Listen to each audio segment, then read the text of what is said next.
Start करवा है। देख काली गवर्नमेंट ऑफ इंडिया एक्ट 1919 पर्यटन जाइला। तो आज हम स्टार्ट करवा government of India act 1935। Major act sir mute ଅଛି ଆପଣଙ୍କର। कौन कहला ओ साउंड बंद से हाँ। तो आम स्टार्ट करवा है। तो देख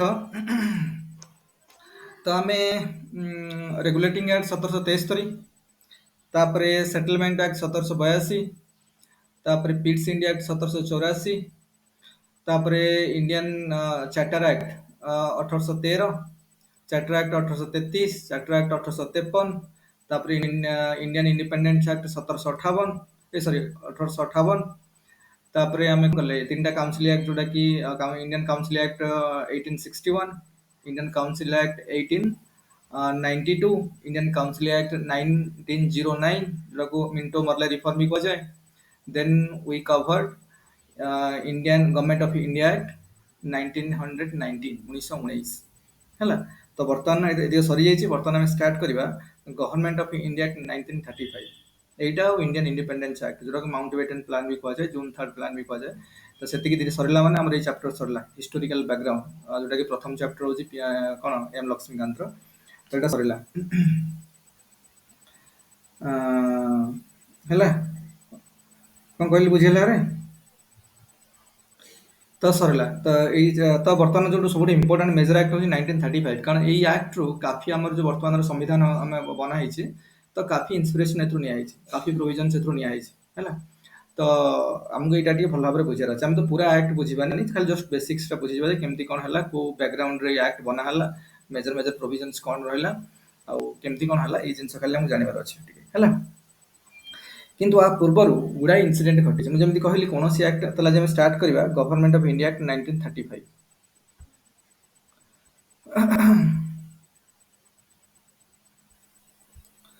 गवर्नमेंट ऑफ इंडिया एक्ट 1935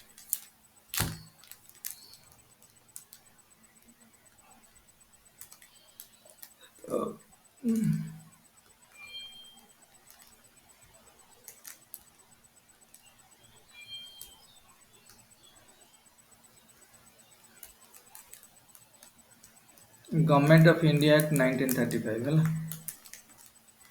आम देखिए बैकग्राउंड कौन थी प्रथम बैकग्राउंड देखा।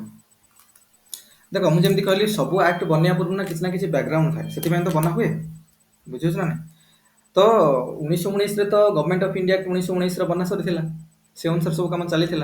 तो पुणी कौन दरकार पड़ा पुणी 1935 मसीह गोटे दरकार पड़ा पुणी आ गए एक्ट आसला। तेणु यही सब एक्ट विषय पढ़ा पूर्व आम प्रथम बैकग्राउंड खोजा कौन एक्चुअली होता। देख एरा सब मॉडर्न इंडिया कवर हम बहुत गुड इनसीडेंट होता पूर्व जहाँ भी होती, किंतु एत जिन बर्तमान जेहतु पॉलिटी पढ़ुं पॉलिटर क्लास यहाँ जेहतु आम तो डिटेल्स जापरि सब मानने जहाँ जहाँ होता जस्ट खाली टच करके पलि आसा, जस्ट खाली जिन को रेफरेन्स नहीं पलि आसा। देख कौन होता ना पूर्व तुम जानी 1919 मसीह जो एक्ट बनला गवर्नमेंट ऑफ इंडिया एक्ट 1919 जोटा को कहला मॉन्टेगु चेम्सफोर्ड रिफॉर्म बा मॉन्टफोर्ड रिफॉर्म भी कहा जाए शॉर्ट फॉर्म लोक मैंने मॉन्टफोर्ड रिफॉर्म भी कहते। किंतु से गोटे प्रोविजन थिला जे 1919 रु आज को प्राय केते वर्ष पर आज को प्राय 1919 प्लस केते 10 वर्ष पर कौन हम ना यही एक्ट को रिव्यू करा थे जे एटा केमती कौन ठीक चली ना ना आ कौन कौन फर्दर रिफॉर्म दरकार फर्दर आउ कौन कन्स्टिट्यूशनल रिफॉर्म हवा आवश्यक। तो यही सब जिनस को 10 वर्ष पर गोटे कमिशन बस 1919 एक्ट बनाला से भी गोटे पॉइंट रखाई जे 10 वर्ष पर आम कौन करवा ना रिव्यू करवा गोटे कमिशन गठन कराब। ब्रिटिश गवर्नमेंट ब्रिटिश पार्लियामेंट स्थिर कराई 10 वर्ष पर गोटे कौन कमिशन गठन कराब से पूरा एक्ट रिव्यू करेंगे आउ फर्दर कौन आम इम्प्रूवमेंट करा आउ फर्दर कौन कौन ए माने कौन प्रोविजन्स आम ऐड करा for the better governance of India बा ब्रिटिश इंडिया। तो तापाई गोटे कमिशन गठन करा बोली ऑलरेडी प्रोविजन रे लिखाई थिला। किंतु 10 वर्ष न होइकी एटा तने 1919 रे माने प्लस 10 1929 रे हवा कथा कि 1929 रे न होइकी कारण से समय काफी घटना इंडिया रे कॉन्टेक्स्ट रे सब घटी चली। तेणु से कौन कले एत वर्ष वेट न करि पारि कि 2 वर्ष पूर्व मान जो 1929 हवा कथा 1927 मसीह रे गोटे कमिशन गठन कराला किए से ब्रिटिश गवर्नमेंट ବ୍ରିଟିଶ ପାର୍ଲାମେଣ୍ଟ ଗୋଟେ କମିଶନ ଗଠନ କରାଇଲେ, ଯୋଉ କମିଶନର ଚେୟାରମ୍ୟାନ୍ ଥିଲେ ସାର୍ ଜନ୍ କଣ ନା ରେ ସାଇମନ ହେଲା। ତେଣୁ ତାଙ୍କ ନାଁ ଅନୁସାରେ ଯିଏ ଚେୟାରମ୍ୟାନ୍ ରୁହନ୍ତି ତାଙ୍କ ନାଁ ଅନୁସାରେ ସେଇ କମିଶନ କୁହାଯାଏ। ତେଣୁ ତାଙ୍କ ନାଁ ଅନୁସାରେ ସେଟାକୁ ସାଇମନ କମିଶନ କୁହାଗଲା। କିନ୍ତୁ ଇଣ୍ଡିଆର ଯୋଉ ଲିଡର୍ସ ମାନେ ଥିଲେ ଆକୁ ପସନ୍ଦ କରୁନଥିଲେ। କଣ ପାଇଁ ପସନ୍ଦ କରୁନଥିଲେ? ଇଣ୍ଡିଆନ ଯୋଉ ଲିଡର୍ସ ମାନେ ଥିଲେ ତାଙ୍କର କହିବା ଗୋଟେ କଥା ଥିଲା, ସେମାନଙ୍କର କହିବା କଥା ଥିଲା ଯେ ଯଦି ଇଣ୍ଡିଆନ କଣ୍ଟେକ୍ସଟରେ କନଷ୍ଟିଟ୍ୟୁସନାଲ ବନା ହଉଛି ବା କନଷ୍ଟିଟ୍ୟୁସନ ରିଫର୍ମ କରାହଉଛି ତ ଇଣ୍ଡିଆରେ କଣ ଦରକାର, ଇଣ୍ଡିଆ ମାନଙ୍କୁ କଣ ପ୍ରୋବ୍ଲେମସ ହଉଛି, ତ ଇଣ୍ଡିଆର ଲୋକମାନେ ତାକୁ ଭଲ ଭାବରେ ଜାଣିଛନ୍ତି। ଥୋଡ଼ି ଯେ ବ୍ରିଟେନର ଲୋକ ଆସିକି ଜାଣିଛି ଇଣ୍ଡିଆରେ କଣ କରାହବ। ଆରେ ବ୍ରିଟେନରେ ରହୁଥିବା ଲୋକ କଣ ଇଣ୍ଡିଆନ କଣ୍ଟେକ୍ସଟ ବିଷୟରେ ଜାଣିଲା, ଇଣ୍ଡିଆନ ଜିଓଗ୍ରାଫିକାଲ କଣ୍ଡିସନ୍ସ ବିଷୟରେ କଣ ଜାଣିଲା, ଇଣ୍ଡିଆର ଇଣ୍ଡିଆର କଣ ମାନେ ଇଣ୍ଡିଆର ସୋସିଓ ଇକୋନୋମିକ କଣ୍ଡିସନ୍ସ ବିଷୟରେ କଣ ଜାଣିଲା ଯେ ସିଏ ଆସିକି ଏଠି ଗୋଟେ ଲିଡରସିପ ଦବ ବା ସିଏ ଆସିକି ଏଠି ଗୋଟେ କଣ କରିବ ନା ସିଏ ଆସିକି ଏଠି କହିବ ଯେ ଆମକୁ ଏଠି କଣ ରିଫର୍ମ ଦରକାର ହବ କଣ ନାହିଁ। ବୁଝୁଛି ନା ନାଇଁ? ତେଣୁ ଆମକୁ ଇଣ୍ଡିଆନ ଲୋକଙ୍କୁ ଏଇଟା କରିବା ଦରକାର। ତ ଏ ସମସ୍ତେ ଯୋଉ ସାଇମନ କମିଶନ ହେଇଛି ଏଥିରେ ସବୁ ହିଁ ଅଛନ୍ତି କୋଉମାନେ ଫରେନର ଲୋକମାନେ, ବ୍ରିଟେନର ଲୋକମାନେ ଅଛନ୍ତି, ସେମାନଙ୍କୁ କଣ ଜଣା ସେମାନେ ଆସିକି ରିଫର୍ମ କରିବେ ଏଠି। ତେଣୁ ଯେହେତୁ ଏଠି ସମସ୍ତେ ଇଂରେଜ ଥିଲେ ବା ସମସ୍ତେ ବ୍ରିଟିଶର ଲୋକ ଥିଲେ, ତେଣୁ ଏଟାକୁ ହ୍ୱାଇଟମ୍ୟାନ କମିଶନ ବି କୁହାଯାଉଥିଲା। ବୁଝୁଛ ନା, ହ୍ୱାଇଟମ୍ୟାନ କମିଶନ କୁହାଯାଉଥିଲା। ଏ ସମୟ ତମେ ଶୁଣିଥିବ, ଆମେ ସମସ୍ତେ ହିଷ୍ଟ୍ରିରେ ପିଲାଦିନ ପଢି ଆସୁଛନ୍ତି go back Simon, go back Simon. କହିବାର ଉଦ୍ଦେଶ୍ୟ ହେଲା ଯେ ଏମାନେ ସମସ୍ତେ ବିରୋଧ କରି କହୁଛନ୍ତି ଫେରିଯାଅ, ଗୋ ବ୍ୟାକ୍ ସାଇମନ। ଏମାନଙ୍କର ଯୁକ୍ତି ଥିଲା ଯେ ଇଣ୍ଡିଆନ୍ସ ମାନେ ହିଁ ନିଜର କନଷ୍ଟିଟ୍ୟୁସନ କଣ ରିଫର୍ମ ହବ କଣ ନାହିଁ ଇଣ୍ଡିଆନ ମାନେ ରିଭ୍ୟୁ କରିବେ, ଇଣ୍ଡିଆନ ମାନେ ତାର ଗୋଟେ ଇଏ ଦେବେ। କିନ୍ତୁ କଥା ହେଲା ସେତେବେଳେ ବ୍ରିଟେନ ସରକାରଙ୍କୁ ଲାଗୁନଥିଲା ଯେ ଇଣ୍ଡିଆନ ମାନେ ଏତେ କମ୍ପିଟେଣ୍ଟ ହେଇଗଲେଣି ଯେ ସେମାନେ ନିଜ ନିଜର କନଷ୍ଟିଟ୍ୟୁସନ ଡ୍ରାଫ୍ଟିଂ କରିପାରିବେ, ବା ଇଣ୍ଡିଆନ ମାନଙ୍କର ଏତେ ପୋଟେନସିଆଲକୁ ସେମାନେ ଫିଲ୍ କରିପାରୁନଥିଲେ ଏମାନଙ୍କର ଅଛି ଯେ ମାନେ ନିଜ ନିଜର କରିପାରିବେ। ତେଣୁ ସେମାନେ କହିଲେ ଠିକ ଅଛି, ତମେ ଯଦି କହୁଛ ନିଜର କରିବ ବୋଲି ଠିକ ଅଛି, ତମେ ତମର ଗୋଟେ ରିପୋର୍ଟ ଦିଅ ହେଲା। ବ୍ରିଟିଶ ଲୋକ ମାନେ ଇଣ୍ଡିଆନ ବ୍ରିଟେନର ସେମାନେ ପାର୍ଲାମେଣ୍ଟରେ କହିଲେ ଠିକ ଅଛି, ତମେ ଯଦି ଚାହୁଁଛ ଯେ ତମେ ଯଦି କହୁଛ ଯେ ତମେ ତମେ ତମର ବନେଇବ ବୋଲି, ତ ଠିକ ଅଛି ତମେ ଗୋଟେ ରିପୋର୍ଟ ଦିଅ ତମର କଣ କଣ ଦରକାର, କଣ କଣ ରେକମେଣ୍ଡ ତମ ଯାହା ଅଛି ତମେ ଭାବୁଛ ଠିକ ଅଛି ବା ଯାହା ତମେ ଭାବୁଛ ଫ୍ୟୁଚରରେ ଆଡିସନ ହବ ବୋଲି ତାର ଗୋଟେ ରିପୋର୍ଟ ପ୍ରସ୍ତୁତ କର, ତମକୁ ଗୋଟେ ରିପୋର୍ଟ ଦିଅ। ଆମେ ସାଇମନ କମିଶନର ରିପୋର୍ଟ ପ୍ଲସ୍ ତମ ରିପୋର୍ଟ କନସିଡର କରିକି ଆମେ ଫର୍ଦର ଯୋଉ ଆକ୍ଟ ବନା ହବ ସେଥିରେ ଏସବୁ ଜିନିଷ ଇନକ୍ଲୁଡ କରିବୁ। ତେଣୁ ଏଇଟା ଇଣ୍ଡିଆନ ଲିଡର୍ସ ଚ୍ୟାଲେଞ୍ଜ ହିସାବରେ ନେଲେ, ସେ ଠିକ ଅଛି। ତେଣୁ ଏମାନଙ୍କ ତରଫରୁ ଗୋଟେ ସବୁ ମାନେ ଇଣ୍ଡିଆନ ଲିଡର ଯଦି ଥିଲେ all party committee, all party meeting ଗୋଟେ ଡକେଇଲେ। ଅଲ ପାର୍ଟି ମିଟିଂ ମାନେ ସେଥିରେ ମୁସଲିମ ଲିଗ ବି ଥିଲା, ଇଣ୍ଡିଆନ ନ୍ୟାସନାଲ କଂଗ୍ରେସ ବି ଥିଲା, ଆହୁରି ଛୋଟ ଛୋଟ ପାର୍ଟି ପାର୍ଟି ହିନ୍ଦୁ ମହାସଭା ଇଏ ଫିଏ ସବୁ ଛୋଟ ଛୋଟ ପାର୍ଟି ବହୁତ ଥିଲେ ହେଲା। ତେଣୁ ସମସ୍ତଙ୍କର ଥ୍ରୋରେ କଣ ହେଲା ନା ଗୋଟେ ମିଟିଂ ଡକା ହେଲା। ତ ଏଇ ମିଟିଂରେ କଣ ହେଲା ନା ଏଇ ଯୋଉ ମିଟିଂ ହେଲା ଏଇଥିରେ କଣ ହେଲା କି ଏଇଥିରେ ଏ ଯୋଉ ମିଟିଂ ହେଲା ଏଥିରେ ଏଇଟା ସେମାନେ କଣ କଲେ ନା ଗୋଟେ କମିଟି ବନେଇଲେ ଯେ ଡ୍ରାଫ୍ଟିଂ କରାହବ। ବର୍ତ୍ତମାନ ଗୋଟେ କମିଟି ବନା ହେଲା, ଯୋଉ କମିଟିର ଚେୟାରମ୍ୟାନ ରହିଲେ ମୋତିଲାଲ ନେହେରୁ। ତେଣୁ ଏଇ କମିଟିର ଯୋଉ ରିପୋର୍ଟ ଆସିଲା ତାକୁ କୁହାହେଲା ନେହେରୁ ରିପୋର୍ଟ। ବୁଝୁଛ ନା ନାଇଁ? এই ଯୋଉ କମିଟିର ରିପୋର୍ଟ ଆସିଲା ନେହେରୁ ରିପୋର୍ଟ। ତେଣୁ ନେହେରୁ ରିପୋର୍ଟରେ ମେଜର ମେଜର କିଛି ପ୍ରୋଭିଜନ ଥିଲା, ସେଗୁଡାକ ଆମେ ଡିଟେଲ୍ସରେ ମଡର୍ଣ୍ଣ ଇଣ୍ଡିଆ ପଢିଲା ବେଳକୁ ଡିସ୍କସନ କରିବା। ନେହେରୁ ରିପୋର୍ଟରେ କଣ ଥିଲା କଣ ନାହିଁ ଏଟା ଦେଖିବା ପର କଥା। କିନ୍ତୁ ମେଜର ଯେତେବେଳେ କଥା ଆମେ ଡିସ୍କସନ କରିବା ଏଇ ପରିପ୍ରେକ୍ଷୀରେ, ତ କଣ ହେଇଛି ନା ନେହେରୁ ରିପୋର୍ଟରେ ବି ଗୁଡାଏ ପ୍ରୋଭିଜନ ଥିଲା ଯୋଉଥିରେ ମହମ୍ମଦ ଜିନ୍ନାଙ୍କୁ ମାନେ କଣ ଏଗ୍ରି କରୁନଥିଲେ। ଯେମିତିକି ମହମ୍ମଦ ଜିନ୍ନା ଚାହୁଁଥିଲେ ଯେ ଷ୍ଟ୍ରଙ୍ଗ ପ୍ରୋଭିନ୍ସ ବନୁ, କାରଣ ମହମ୍ମଦ ଜିନ୍ନା ଜାଣିଥିଲେ ଯେ ତାଙ୍କ ପାର୍ଟି କେତେବେଳେ ବି କଣ ସେଣ୍ଟରରେ ଆସିପାରିବନି, କାରଣ ତାଙ୍କ ଛୋଟ ପାର୍ଟି ମୁସଲିମ ଲିଗ, ତାଙ୍କ ପାର୍ଟି ସେଣ୍ଟର ତ ଆସିପାରିବନି। ତେଣୁ ପ୍ରୋଭିନ୍ସରେ ଆସିବ, ଯୋଉ ଯୋଉ ଏରିଆରେ ମୁସଲିମ ଡୋମିନେଟେଡ୍ ପ୍ରୋଭିନ୍ସ ଗୁଡା ସେଇ ପ୍ରୋଭିନ୍ସରେ ତାଙ୍କର ତ ପାର୍ଟି ଆସିବ।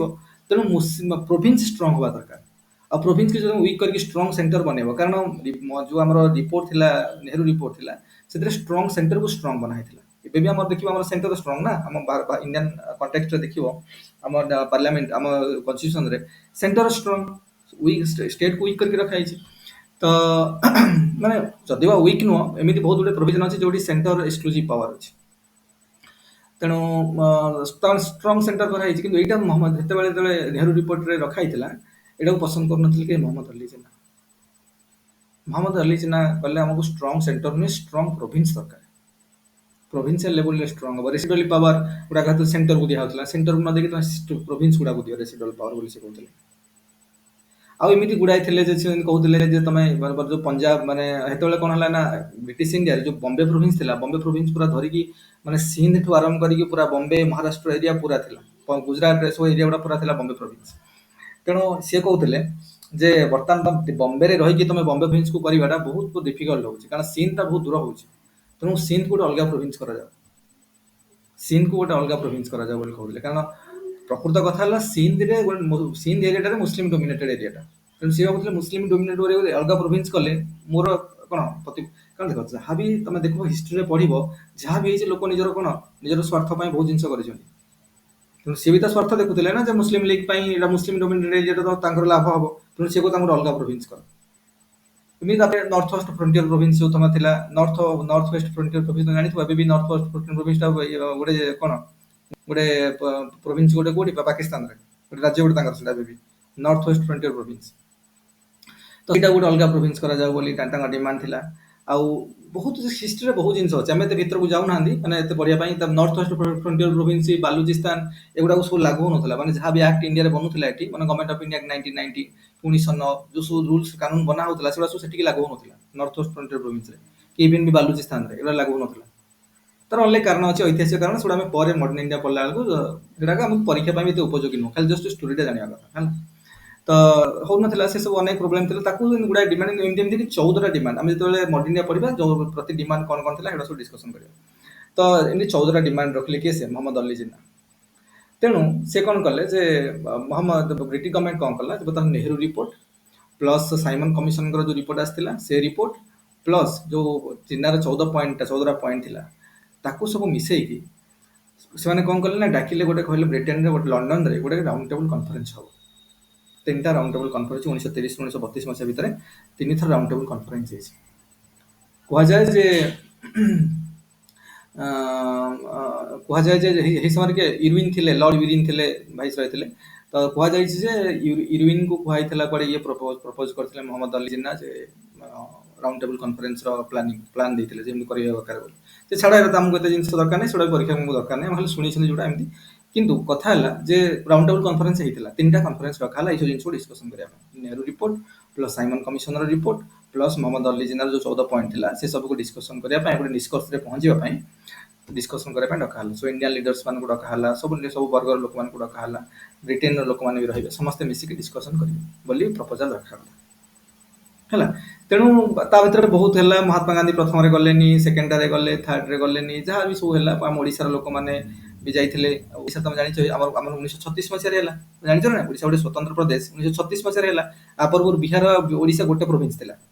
ତେଣୁ ଆମ ଓଡିଶାର ଲୋକମାନେ ରାଜା ଆମର ମହାରାଜା କୃଷ୍ଣଚନ୍ଦ୍ର ଗଜପତି, ତାପରେ ଆହୁରି ବହୁତ ଏଇ ସମୟରେ ଯୋଉ ଲୋକମାନେ ଥିଲେ ସବୁ ମୟୂରଭଞ୍ଜର ରାଜା, ତ ତାପରେ ଅଲଗା ସବୁ ଆମର ଲିଡର୍ସ ମାନେ ଯୋଉ ଓଡିଶାର ଥିଲେ, ଯୋଉମାନେ ଚାହୁଁଥିଲେ ଆମ ଓଡିଶାକୁ ଗୋଟେ ସ୍ୱତନ୍ତ୍ର ପ୍ରଦେଶ କରାଯାଉ, ଗୋଟେ ସେପାରେଟ ପ୍ରୋଭିନ୍ସ କରାଯାଉ ବୋଲି, ସେ ସବୁ ଯାଇଥିଲେ ରାଉଣ୍ଡ ଟେବୁଲ କନଫରେନ୍ସରେ ଯୋଗ ଦେଇଥିଲେ। ସେଠି ଲୋକଙ୍କୁ କନଭିନ୍ସ କରାଇଥିଲେ ବ୍ରିଟେନ ଗଭର୍ଣ୍ଣମେଣ୍ଟକୁ ଯେ ଆମର ଗୋଟେ ନୂଆ ପ୍ରୋଭିନ୍ସ ଦରକାର ଓଡିଶାକୁ। ଏଇ ସବୁ ଜିନିଷ ହେଲା। ତ ଆମର ବି ଗୋଟେ ନୂଆ ପ୍ରୋଭିନ୍ସ ବି ହେଇଗଲା ଆମର 1936 ମସିହା, ତ ଅପ୍ରିଲ 1 ତାରିଖରେ ନୂଆ ପ୍ରୋଭିନ୍ସ ହେଲା। ତେଣୁ ଏଇ ସବୁ ଜିନିଷକୁ ନେଇକି ଡିସ୍କସନ ହେଲା। ତ ଡିସ୍କସନରେ କଂଗ୍ରେସ ଲୋକ ପାର୍ଟିସିପେଟ କଲେନି, ମହାତ୍ମା ଗାନ୍ଧୀ ସେକେଣ୍ଡରେ ପାର୍ଟିସିପେଟ କରିଥିଲେ, ତାପରେ କଲେନି। ସେ ଗୁଡାଏ ଜିନିଷ ଯୋଉ ହେଇଥିଲା ମାନେ ସବୁ ଡେଭଲପମେଣ୍ଟ ହେଇଥିଲା, ପଲିଟିକାଲ ଡେଭଲପମେଣ୍ଟ ହେଇଥିଲା ଏଇ ସମୟରେ। ଆମେ ମଡର୍ଣ୍ଣ ଇଣ୍ଡିଆ ଡିସ୍କସନ କଲା ବେଳକୁ ସେଟା କରିବା ହେଲା। କହିବାର ଉଦ୍ଦେଶ୍ୟ ହେଲା ଏଇ ଯୋଉ ସବୁ ଜିନିଷର ନିଷ୍କର୍ଷ ବାହାରିଲା, ଆକୁ ସେମାନେ ଗୋଟେ ହ୍ୱାଇଟ ପେପରରେ ସ୍ଥାନ ଦେଲେ ଯେ ଆମକୁ ଏଇ ପଏଣ୍ଟ ମୁଖ୍ୟ ମୁଖ୍ୟ ପଏଣ୍ଟ ଗୁଡାକ ଉପରେ କଣ କରିବା। ତାପରେ ଗୁଡାଏ ସିଲେକ୍ଟ କମିଟି ବି ବନେଇଲେ ସେମାନେ।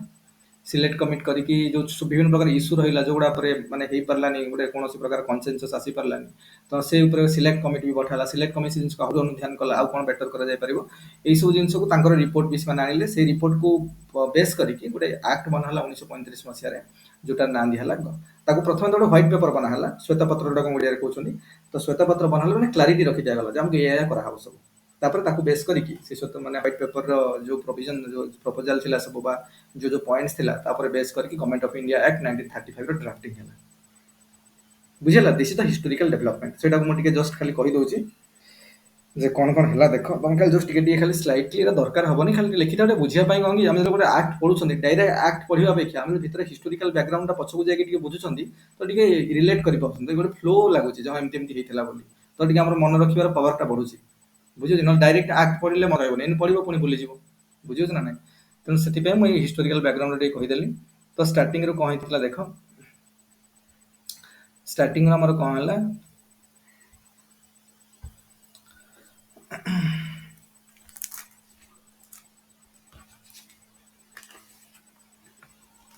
ସମସ୍ତ ପୁରା ହିଷ୍ଟୋରିକାଲ ଗୋଟେ ଲାଇନରେ ଡ୍ର କରି କହିଦଉଛି। देख प्रथम है एटा पूरा टाइम लाइन टा है। तो प्रथम कौन है ना एठी तो ब्रिटिश गवर्नमेंट रही एठी हम लोग एटा हला मन कर हम करबा जे ହେଲା British government British parliament British government एमाने कौन कले तुम जानिछ प्रथम गवर्नमेंट ऑफ इंडिया एक्ट 1919 करथिले government of India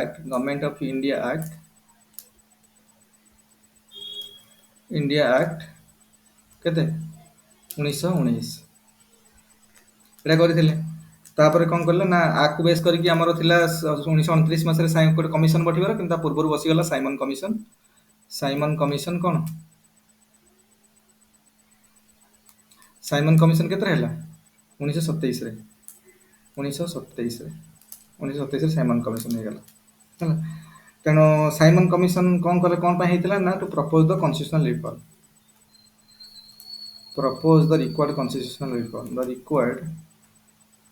required constitutional reform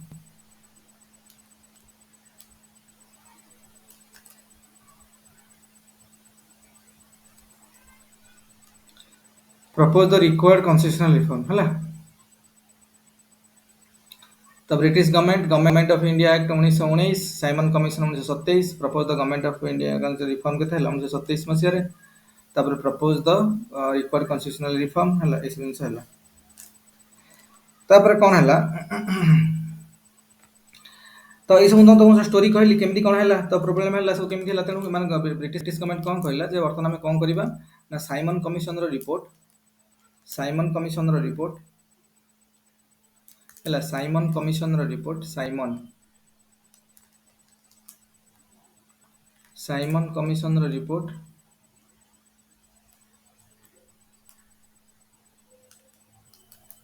Simon commission report है प्लस नेहरू रिपोर्ट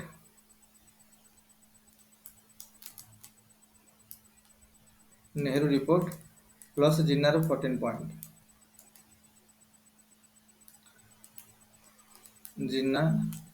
जिन्नास 14 पॉइंट है जिन्नार 14 पॉइंट है यही सब को बेस करके डिस्कशन करने आ विषय कौन है राउंड टेबल कॉन्फ्रेंस रखा है एटा डिस्कस करने कौन राउंड टेबल कॉन्फ्रेंस रखा है राउंड टेबल कॉन्फ्रेंस 1930 रु 1932 है राउंड टेबल कॉन्फ्रेंस है तापर एमानकर जो राउंड टेबल कॉन्फ्रेंस रो जहाँ निष्कर्ष आसिला है तीन राउंड टेबल कॉन्फ्रेंस है तेणु राउंड टेबल कॉन्फ्रेंस ता सहित सिलेक्ट कमिटी जो कराई कहली सिलेक्ट राउंड टेबल कॉन्फ्रेंस जो व्हाइट पेपर आसिला है व्हाइट पेपर गोटे है white paper of round table conference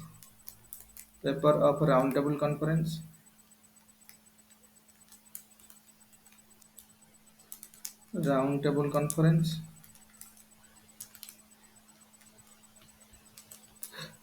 plus कौन plus report of select committee है जहाँ सिलेक्ट कमिटी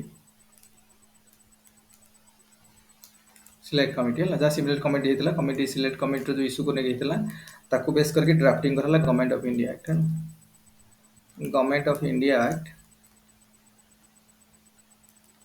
इंडिया एक्ट केते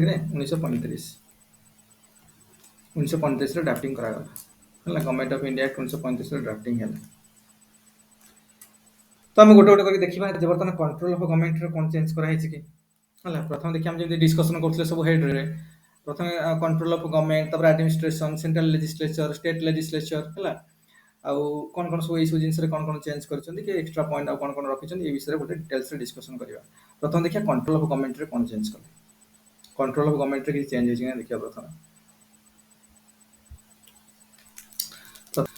control of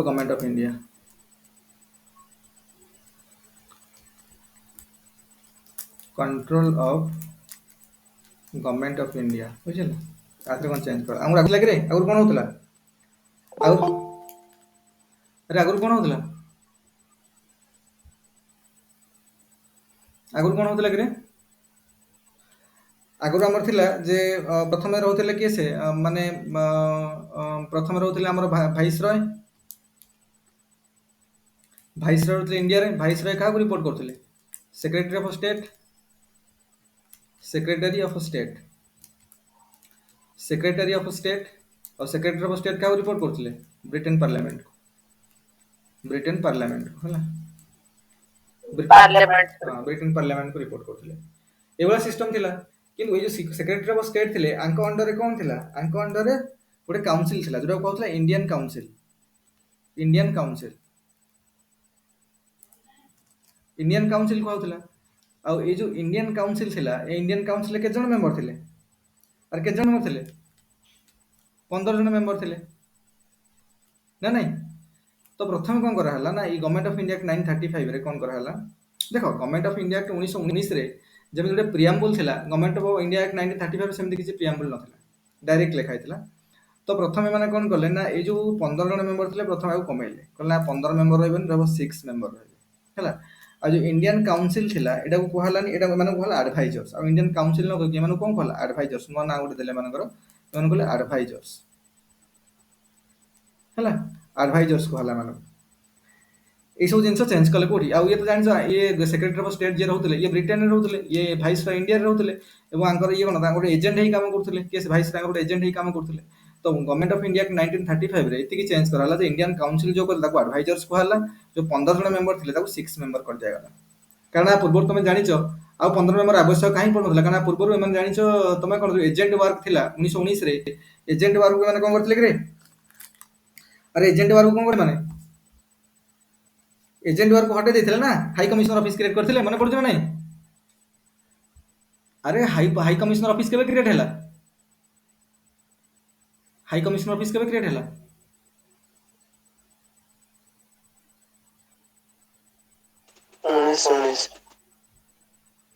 1919ରେ high commissioner office create ହେଲା। କାରଣ ଯୋଉ ଏମାନଙ୍କର ଡୁଆଲ ଫଙ୍କସନ ରହୁଥିଲା କା ସେକ୍ରେଟାରୀ ଅଫ ଷ୍ଟେଟଙ୍କର। ସେ କହିଲେ ଯେ ବର୍ତ୍ତମାନ ଏଠୁ ଅଲଗା କରିଦବା। ଏମାନଙ୍କର ହାଇକୋର୍ଟ ଯୋଉ ମାନେ ଏଜେଣ୍ଟ ୱାର୍କ ଯାହା ରହୁଛି ସବୁ ମାନେ ସେଇ ୱାର୍କ ଗୁଡାକ ପାଇଁ କଣ କରାଯିବ ନା ଗୋଟେ ଅଲଗା ଅଫିସ କ୍ରିଏଟ କରାଯିବ। ମାନେ ଗୋଟେ ଆମ୍ବାସି ଟାଇପ ଯୋଉଟା କାମ କରିବ। ସେଥିପାଇଁ ହାଇ କମିଶନର ଅଫିସ କ୍ରିଏଟ କଲେ। ଆଉ ବାକି ସେକ୍ରେଟାରୀ ଅଫ ଷ୍ଟେଟକୁ ଅଲଗା କରିଦେଲେ। ଆଉ ସେକ୍ରେଟାରୀ ଅଫ ଷ୍ଟେଟ ହିଁ ଦରମା ନେବେ ବର୍ତ୍ତମାନ କୋଉଠୁ? ବ୍ରିଟେନରୁ। ଆଉ ହାଇ କମିଶନରକୁ ଦରମା ଦିଆହବ ଇଣ୍ଡିଆରୁ। ଏଇଟା ଆରେଞ୍ଜମେଣ୍ଟ 1919ରେ କରାଯାଇଥିଲା। ତେଣୁ ଏମାନେ କଣ କଲେ ବର୍ତ୍ତମାନ ନା କହିଲେ ଯେ ଆଉ 6 ଜଣ 15 ଜଣ ମେମ୍ବର କଣ ଦରକାର? ବର୍ତ୍ତମାନ ତ କାମ ଅଧା ହେଇଗଲା। 15 ଜଣ ମେମ୍ବର କି ଦରକାର ନାହିଁ। 6 ଜଣ ମେମ୍ବର ହବ। ହେଲା। 6 ଜଣ ମେମ୍ବର କରିଦିଆଗଲା। ଆଉ ଯୋଉ ଇଣ୍ଡିଆନ କାଉନସିଲ କୁହାଯାଉଥିଲା ଏଟାକୁ କାଟିକି ବର୍ତ୍ତମାନ ଆଡଭାଇଜର୍ସ କରିଦିଆଗଲା। କାରଣ ଇଣ୍ଡିଆ ତ ଆଉ ଦରମା ନେବେନି, ମାନେ ଇଣ୍ଡିଆରୁ ନେବେନି, ବ୍ରିଟେନରୁ ଦରମା ନେବେ ଏବେ। ତେଣୁ ଆଉ ଇଣ୍ଡିଆନ କାଉନସିଲ କାହିଁ କୁହାହବ? ତେଣୁ ଆଡଭାଇଜର୍ସ କରିଦେଲେ। ତେଣୁ 6 ଜଣ ଆଡଭାଇଜର୍ସ ରହିଲେ। ଆଡଭାଇଜର ରହିବେ। ତା ସହିତ ଏମିତି ସିଷ୍ଟମ କରିଦିଆଗଲା। କଣ୍ଟ୍ରୋଲ ଅଫ ଗଭର୍ଣ୍ଣମେଣ୍ଟରେ ଏତିକି ଚେଞ୍ଜ କଲେ। ହେଲା। ଆଉ ଗୋଟେ କଣ ହେଲା ଏଇଥିରେ? ଆଉ ଗୋଟେ କଥା ବି ଚେଞ୍ଜ ହେଇଛି। ଆଉ କଣ? ଆଗରୁ କୁହାହଉଥିଲା secretary of state for India. ତାଙ୍କ ଅଫିସିଆଲ ନାଁ ଥିଲା secretary of state for India. କିନ୍ତୁ ତମେ ଜାଣିଛ 1935 ମସିହା ଗଭର୍ଣ୍ଣମେଣ୍ଟ ଅଫ ଇଣ୍ଡିଆ ଆକ୍ଟରେ ବର୍ମା ଅଲଗା ହେଇଗଲା। ବର୍ମାକୁ ଅଲଗା କରିଦେଲେ। ହେଲା।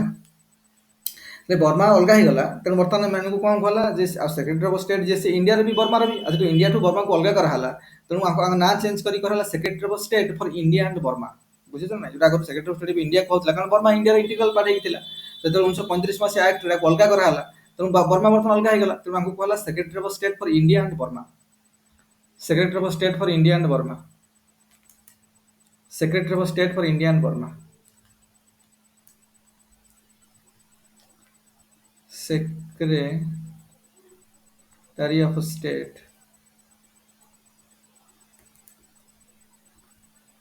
ଫର India and Burma. Secretary of State for India and Burma. ହେଲା। ନାଟା secretary of state for India ଥିଲା, ତାଙ୍କ ନାଁ ବର୍ତ୍ତମାନ ଚେଞ୍ଜ କରି କରିଦେଲା secretary of state for India and Burma କରିଦେଲା। କାରଣ Burma got separated from India. Burma got separated from India. Got separated from India in କୋଉଠିକି in government of India act 1935। ବୁଝିଲା? ଇନ୍ ଗଭର୍ଣ୍ଣମେଣ୍ଟ ଅଫ ଇଣ୍ଡିଆ 1935 ରେ separate ହେଇଗଲେ। এই সময় କିଏ ଥିଲେ କିରେ? रिसर्च सेक्रेटरी ऑफ स्टेट किए थे तांका नाम होची Lawrence Dundas. Lawrence Dundas secretary of state थे लॉरेंस डुंडास।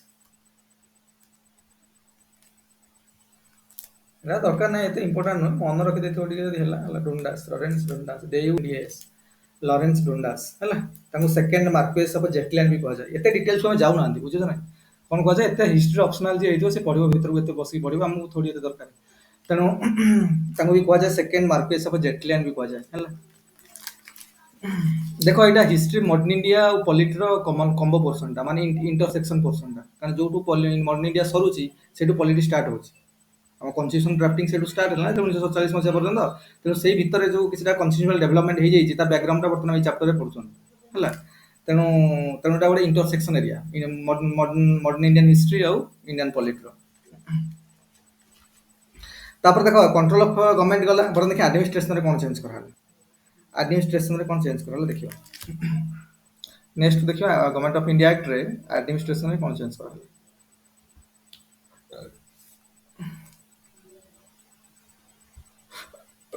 ଆଡମିନିଷ୍ଟ୍ରେସନରେ କ'ଣ ଚେଞ୍ଜ କରାହେଲା ଦେଖ।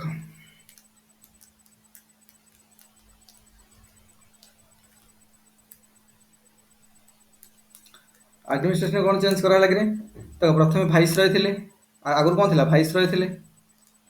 ଭାଇସ୍ ରୟଙ୍କ ଅଣ୍ଡରରେ କ'ଣ ରହୁଥିଲା ଗୋଟେ ଏକ୍ଜିକ୍ୟୁଟିଭ କାଉନସିଲ ରହୁଥିଲା। ଏକ୍ଜିକ୍ୟୁଟିଭ କାଉନସିଲ ରହୁଥିଲା। ଏକ୍ଜିକ୍ୟୁଟିଭ କାଉନସିଲରେ 6 ଜଣ ମେମ୍ବର ରହୁଥିଲେ। ଏଇ 6 ଜଣ ମେମ୍ବରରୁ ମାନେ କ'ଣ ରହୁଥିଲେ ମାନଙ୍କର ହୋମ୍ ଡିପାର୍ଟମେଣ୍ଟ ସବୁ ପୋର୍ଟଫୋଲିଓ ବଣ୍ଟା ହେଇଯାଇଥିଲା। ହୋମ୍ ହେଲା ମିଲିଟାରୀ ହେଲା କିମ୍ବା ଲ ହେଲା କିମ୍ବା ରେଭିନ୍ୟୁ ହେଲା କିମ୍ବା ଫାଇନାନ୍ସ ହେଲା କିମ୍ବା ପବ୍ଲିକ ମାନେ ପବ୍ଲିକ ୱାର୍କ PWD ଯୋଉଟା ଆମେ କହୁଛେ PWD ପବ୍ଲିକ ୱାର୍କ ହେଲା। ଏଇ ସବୁ ଡିପାର୍ଟମେଣ୍ଟ ଏମିତି ଅଲଗା 6 ଜଣ ଥିଲେ କିନ୍ତୁ ଫାର୍ଷ୍ଟ ଟାଇମ୍ 3 ଜଣ କ'ଣ ରହିଲେ ଇଣ୍ଡିଆନ ମେମ୍ବର ରହିଲେ। ଏଥିରୁ 3 ଜଣ ଇଣ୍ଡିଆନ ମେମ୍ବର ବି ଥିଲେ। ତ ମନେକର ଲ ମେମ୍ବର ଇଣ୍ଡିଆରେ ଥିଲେ ଯାହା ବି ଫାଇନାନ୍ସ ହେଲା କି PWD ହେଲା ଏମିତି ସବୁ ଇଣ୍ଡିଆନ ମାନେ ମିନିଷ୍ଟର ରହିଥିଲେ। ମାନେ ଯୋଉ 6 ରହିଲେ ଏ 6ରୁ 3 ପ୍ଲସ୍ 3 ଜଣ କ'ଣ ଇଣ୍ଡିଆ ଥିଲେ। ଏଇଟା ଅଲରେଡି 1909 ମସିହା ପର୍ଯ୍ୟନ୍ତ ଏଇଭଳିଆ ଥିଲା ଆମର ହେଲା। ଏଇଭଳିଆ ଆମର ଥିଲା ଇଣ୍ଡିଆନ 3 ଜଣ ଇଣ୍ଡିଆନ ରହୁଥିଲେ। ତ ଏଥିରେ କି ଚେଞ୍ଜ କଲେ କି ନା ଏଥିରେ କି ଚେଞ୍ଜ କରିନାହାନ୍ତି। 1935 ମସିହା ଯୋଉ ଗଭର୍ଣ୍ଣମେଣ୍ଟ ଅଫ ଇଣ୍ଡିଆ ଆକ୍ଟ ବନିଲା ଏଥିରେ କିଛି ଚେଞ୍ଜ ହେଇନି। ତାମାନେ ସେ କଣ୍ଟ୍ରୋଲ ଅଫ ଗଭର୍ଣ୍ଣମେଣ୍ଟରେ ଥୋଡ଼ା ଚେଞ୍ଜ କରିଦେଇଥିଲେ ନା ଫାଁ ଟିକେ ଚେଞ୍ଜ କରିଦେଇଥିଲେ ଯାହା କଲେ କଲେ କିନ୍ତୁ ଏଠି ଆଡମିନିଷ୍ଟ୍ରେସନରେ କିଛି ଚେଞ୍ଜ ହେଇନି। ଆଡମିନିଷ୍ଟ୍ରେସନରେ ଯେମିତି ଥିଲା ସେମିତି ରହିଲା ହେଲା। 6 ଜଣ ମେମ୍ବର ଥିଲେ 3 ଜଣ ଇଣ୍ଡିଆନ ରହିବେ ଏସବୁ ଜିନିଷ ଠିକ ରହିଲା। ତାପରେ ବର୍ତ୍ତମାନ ସେଣ୍ଟ୍ରାଲ ଲେଜିସ୍ଲେଚର କ'ଣ ଚେଞ୍ଜ କଲେ ଦେଖ। ସେଣ୍ଟ୍ରାଲ ଲେଜିସ୍ଲେଚର କ'ଣ ଚେଞ୍ଜ କଲେ ତାମାନେ ଆଡମିନିଷ୍ଟ୍ରେସନରେ ନୋ ଚେଞ୍ଜ।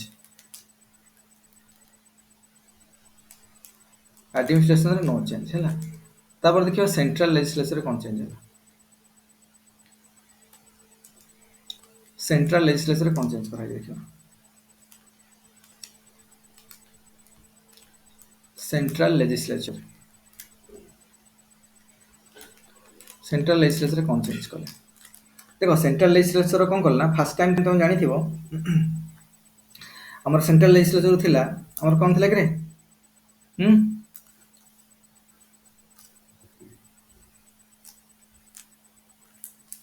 ଆରେ ସେଣ୍ଟ୍ରାଲ ଲେଜିସ୍ଲେଚର 1919 ପର୍ଯ୍ୟନ୍ତ କ'ଣ ଥିଲା।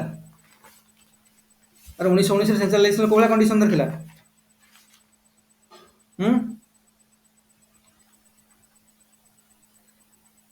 1919 ପର୍ଯ୍ୟନ୍ତ ସେଣ୍ଟ୍ରାଲ ଲେଜିସ୍ଲେଚର କ'ଣ କୋଉ ଭଳିଆ କଣ୍ଡିସନରେ ଥିଲା ଦେଖ। 1919 ପର୍ଯ୍ୟନ୍ତ କ'ଣ ଥିଲା ମୁଁ ତ ଆଉଥରେ ମନେ ପକେଇ ଦଉଛି ତମକୁ। ଆମେ ତ କାଲି ଡିସ୍କସନ କରିଥିଲେ ପୁଣି ତମେ ଭୁଲି ଯାଇଛି ମୁଁ ଆଉଥରେ ମନେ ପକେଇ ଦଉଛି ଦେଖ। ସେଣ୍ଟ୍ରାଲ ଲେଜିସ୍ଲେଚର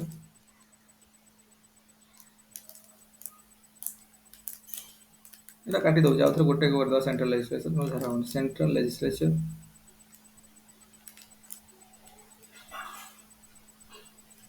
ସେଣ୍ଟ୍ରାଲ ଲେଜିସ୍ଲେଚରରେ ତମେ ଜାଣିଛ ଦି ପ୍ରକାର ସଭା କରାଯାଇଥିଲା। କ'ଣ କ'ଣ କିରେ କ'ଣ କ'ଣ କରାଯାଇଥିଲା ଗୋଟେ ଲେଜିସ୍ଲେଟିଭ ଆସେମ୍ବଲି ଆଉ council of state. Council of state legislative assembly और लेजिस्लेटिव काउंसिल। लोअर हाउस कहउतले असेंबली को लोअर हाउस एटा हो अपर हाउस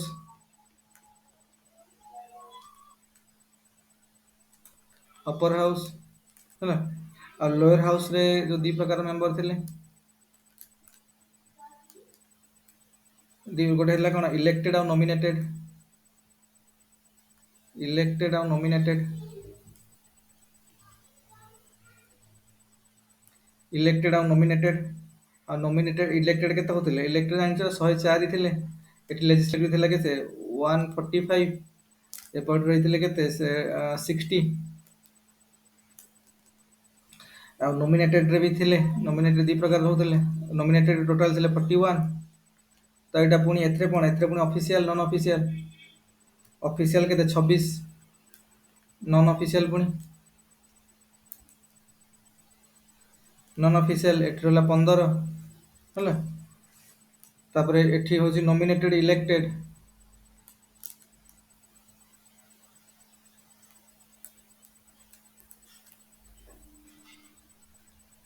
नॉमिनेटेड इलेक्टेड ଆଉ ଏଠି ତମେ ଜାଣିଛ ନୋମିନେଟେଡ୍ ଏଠି ଥିଲେ କେତେ 27 ଏଠି ଥିଲା କେତେ 33 ହେଲା 33 ତାପରେ ଅଫିସିଆଲ ଏଟା ବି ଅଫିସିଆଲ ନନ୍ ଅଫିସିଆଲ ଏଥିରେ ରହୁଥିଲେ ଅଫିସିଆଲ ନନ୍ ଅଫିସିଆଲ ଏଟା ସବୁ 19 ପର୍ଯ୍ୟନ୍ତ ଥିଲା ଏଇଭଳିଆ ଅଫିସିଆଲ ଏଠି 17 ଏଠି କଣ ଏଠି 10 ଏଇଭଳିଆ ସବୁ ଥିଲା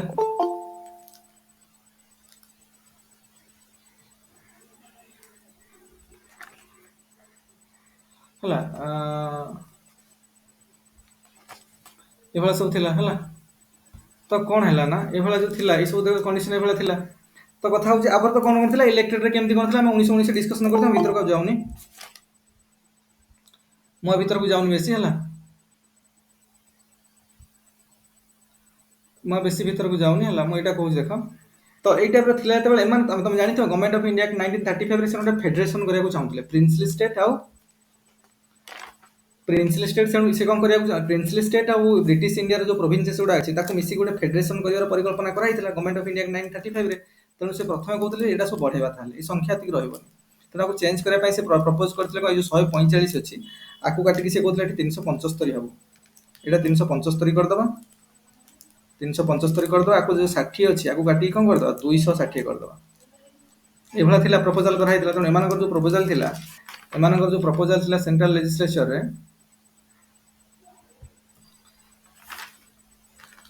ଅଲ୍ ଇଣ୍ଡିଆ ଫେଡରେସନ କରିବାର ଥିଲା ହେଲା ପ୍ରିନ୍ସଲି ଷ୍ଟେଟ୍ ଆକୁ ନେଇକି ଗୋଟେ ଫେଡରେସନ କରିବାର ଥିଲା ତେଣୁ ଇଏ କହୁଥିଲେ ଏଇଭଳିଆ କରିବେ ବୋଲି ଚିନ୍ତା ଥିଲା ଆଙ୍କର ଯେ କୋଣ କରିଛନ୍ତି ସେଣ୍ଟ୍ରାଲ ଲେଜିସ୍ଲେଚର ଏଇଭଳିଆ ରହିବ ସେଣ୍ଟ୍ରାଲ ଲେଜିସ୍ଲେଚର ରହିବ ଏଠି କଣ ହବ ନା ଏଠି ନା କଣ ହଉଛି ରେ ନେଟ୍ ବହୁତ ସ୍ଲୋ ହେଲା ଫଳରେ ଚାଲୁନି ଟିକେ ଏଠି ହେଲା 375 ଏପଟେ ରହିବ 375 एपटे 260 तो 375 एपटे एटा कौन लेजिस्लेटिव असेंबली हम एटा हम legislative assembly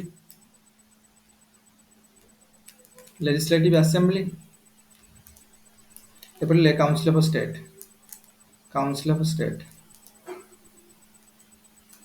council of state है ये थिला कंडीशन और लेजिस्लेटिव असेंबली भी दीटा रहिबो एपटे प्रिंसली जो हम इधर कौन जो मेंबर रही प्रिंसली स्टेट रही ब्रिटिश इंडिया रही प्रिंसली स्टेट जो मेंबर रही बहुत दीटा रही प्रिंसली स्टेट रू British Indian province princely state रो मेंबर रही ब्रिटिश इंडिया जो ब्रिटिश डायरेक्ट अंडर थिला है ब्रिटिश इंडिया भी रही तो प्रिंसली इंडिया 125 जन मेंबर रही आ 250 जन रही है ये से भाया कराई एथिरे भी कौन बोथ प्रिंसली स्टेट है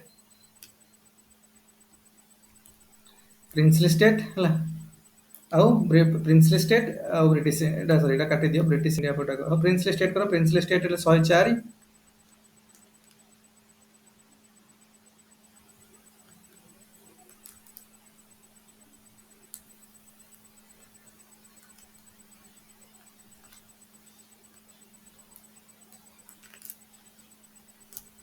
एटा ब्रिटिश इंडिया करो British India and princely state एठी रहे ब्रिटिश इंडिया एठी भी प्रिंसली स्टेट रहे प्रिंसली स्टेट रहे ब्रिटिश इंडिया रहे 156 और प्रिंसली स्टेट रहे 104 एभला परिकल्पना कराला जेमती मेंबर संगे सब रहे सेंट्रल लेजिस्लेचर रे हला तापरे किंतु कथा हला पुणी गवर्नमेंट ऑफ इंडिया एक्ट 1935 रे कौन है ना आउ गोटे प्रोविजन रखा हितला कि जे जो प्रिंसली स्टेट माने तांको फ्रीडम दिया जायतिला परा से कहले जदि तमे चाहिबो कौन करिवो ना तांको दिया जायतिला जे तमे जते प्रिंसली स्टेट को जॉइन करिवो हला एटा तम मर्जी तमे आइदर जो फेडरेशन हबो ब्रिटिश इंडिया जो फेडरेशन परिकल्पना करूची तुम you are free to join or not to join the federation तुम इच्छा हेले जॉइन करिवो नहले भी तुम चाहे आउटसाइड फेडरेशन रहि परिवो आउ जदि तुम जॉइन करिवो ताले ब्रिटिश मानक सहित गोटे इंस्ट्रूशन माने इंस्ट्रूमेंट ऑफ आसेसन गोटे साइन करके पड़िबो जे तुम जॉइन कलो बोली गोटे इंस्ट्रूमेंट ऑफ आसेसन साइन करिवो प्रिंसली स्टेट मानक पई रहिला प्रोविजन तेणु कौन से प्रिंसली स्टेट एथे जॉइन कलेनि राजी हेले तेणु जो परिकल्पना थिला जे गोटे फेडरेशन बनैबा एभला स्ट्रक्चर से बनैथिले जेटा केबे रियलाइज हेलानि ए जिनस रियलाइज हे पालानि कारण फेडरेशन रे कौन से प्रिंसली स्टेट जॉइन कले ना बुझिला तापर कौन हला ना जेमिति जेमिति तुम जानि थो कम्युनल रिप्रेजेंटेशन हमर कोठु स्टार्ट हेतिला 1909 मसिया मिंटो मल्ले रिफॉर्म स्टार्ट हला मुस्लिम मानन प्रथम कम्युनल रिप्रेजेंटेशन दिया पुणी 1919 मसिया गवर्नमेंट ऑफ इंडिया 1919 मसिया तैयारी हला सेते बेले पुणी सिख मानकू यूरोपियन मानकू दिया गला पुणी 1935 मसिया को पुणी बढ़ाई दिया गला आपको पुणी कहा मानकू दिया हला सेपरेट इलेक्टोरेट मुस्लिम मानकू तो दिया हितला सिख मानकू दिया हितला यूरोपियन मानकू तो दिया हितला ता सहित पुणी लैंडलॉर्ड मानकू दिया हला वुमेन मानकू दिया हला लेबर्स मानकू दिया हला एमिति आउ तीन टाइम ऐड कर देले ताने वर्तमान कम्युनल रिप्रेजेंटेशन को मानकू दिया हला वर्तमान दिया हला मुस्लिम मानकू दिया हला सिख मानकू दिया हला यूरोपियन मानकू दिया हला लैंडलॉर्ड मानकू दिया हला वुमेन मानकू दिया हला लेबर मानकू दिया हला एते सब लोक वर्तमान कम्युनल रिप्रेजेंटेशन बढ़ाई दिया गला तेणु ये सब जिनस कौन हला सब चेंज कर हला आउ गोटे जिनस कौन कर हेतला देखो तुम जानि थिबो 1919 मसिया गवर्नमेंट ऑफ इंडिया एक्ट करथिले सेते कौन कर हला ना dyarchy are the provinces level रे थिला डायरकी माने बुझेइथिली गत क्लास रे डायरकी माने कोन ट्रांसपोर्ट सब्जेक्ट और रिजर्व सब्जेक्ट पर परिकल्पना कराइथिला किंतु वर्तमान स्टेट 1935 मसिया गवर्नमेंट ऑफ इंडिया एक्ट बनिला सेते बेले डायरकीटा प्रोविंस रे न रखी कि सेंट्रल लेवल रे इंट्रोड्यूस कराहला केमिति देखो मन कर एठी पुनी जो हम तीन प्रकार सब्जेक्ट अछि हमर सब्जेक्ट को तीन प्रकार कराइथिला भंगा हितला कोन कोन सब्जेक्ट जो थिला तडी आगुर कोन हैला दी प्रकार कराइथिला फेडरल सब्जेक्ट और प्रोविंशियल सब्जेक्ट वर्तमान त कोन कराहला ए भला कराहला जो सब्जेक्ट सब रहिला वर्तमान कोन हला डायरेक्ट सेंटर लेवल रे इंट्रोड्यूस कराहला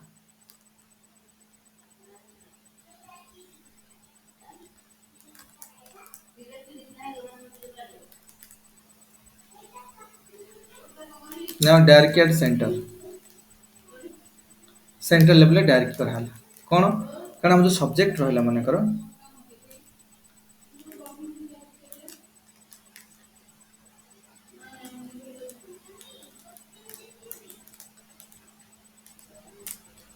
हम सब्जेक्ट रहिला हमर रहिला गोटे फेडरल सब्जेक्ट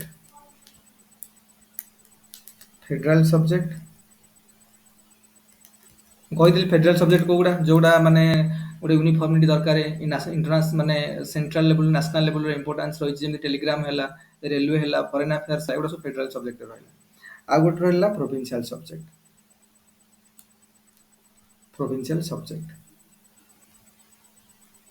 तापर किछ रहिला कनकरेंट सब्जेक्ट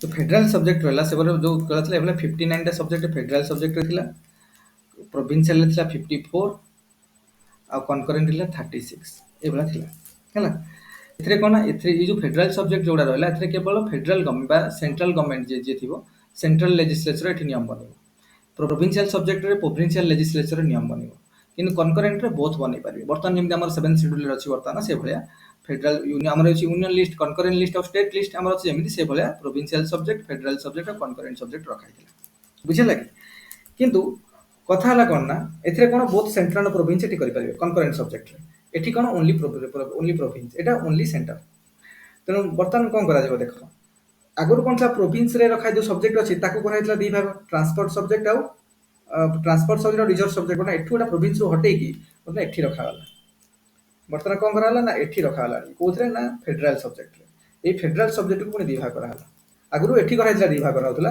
1919 मसरे बर्तन सेटू हटे कि एठी रखा गला एठी कराला कोन ना बर्तन रिजर्व सब्जेक्ट और ट्रांसफर सब्जेक्ट एटा ट्रांसफर सब्जेक्ट आ होला कोन ना रिजर्व सब्जेक्ट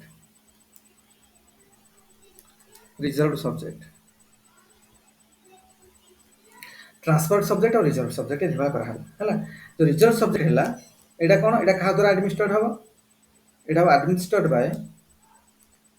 एडमिनिस्ट्रेटेड बाय का द्वारा करे viceroy plus executive council is executive council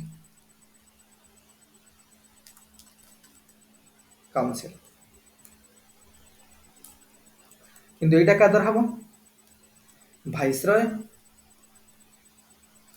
plus is Indian minister तो ये जो दी प्रकार सिस्टम बर्तमान कोठी सेंट्रल लेवल रे रहला प्रोविंशियल लेवल रे रहला ये जो दी प्रकार रहला एटा कहला डायरकी कहला बा डुअल गवर्नमेंट तेणु एटा बर्तमान आगु कहूला 1919 मसीह ये सिस्टमटा प्रोविंशियल लेवल रे रखाइला बर्तमान प्रोविंशियल लेवल रे हटे कि एटा ने कि फेडरल सब्जेक्ट रखाला बा सेंटर लेवल रे रखाला ता माने गवर्नमेंट ऑफ इंडिया एक्ट 1935 मसीह रे डायरकी सेंटर लेवल रे इंट्रोड्यूस हला आ प्रोविंशियल लेवल रे हटे दिया गला अरे बुझा पड़जी हला बुझा पड़ला कि डायरेक्ट माने कोन डबल गवर्नमेंट हला डबल गवर्नमेंट तापर आउ गोटे कथा कोना करला देखो जो सब्जेक्ट रहला फेडरल सब्जेक्ट हैला कनकरेंट सब्जेक्ट हैला प्रोविंशियल सब्जेक्ट हैला ये तीन प्रकार तो सब्जेक्ट हैला तो बर्तमान कोन करिवा बुझुछ ना बर्तमान कोन करिवा कारण ई सब जिंस रे जतले एमिति छि मानकर इशू आसीला फ्यूचर रे जोगुडा ना फेडरल सब्जेक्ट रे आसीबो ना प्रोविंशियल सब्जेक्ट रे आसीबो ना कनकरेंट रे आसुची एमिति किछि क्लैरिटी मिलु तेणु तापाई पुणी डिस्कसन हम सुप्रीम कोर्ट रे डिस्कसन हम कारण गवर्नमेंट ऑफ 19 रे बनै दिए सुप्रीम कोर्ट इंटरप्रेट करबो कॉन्स्टिट्यूशन को बाजा बना हो इंटरप्रिटेशन सुप्रीम कोर्ट को दिया हिची बा जोटा फेडरल कोर्ट है समर्थ देन सुप्रीम कोर्ट को होता फेडरल कोर्ट को होता फेडरल कोर्ट को दिया हितला तेणु बर्तमान कोन करिया तो बर्तमान कोन सिस्टम हो थाले तो केमिति कोन करा जीवो हला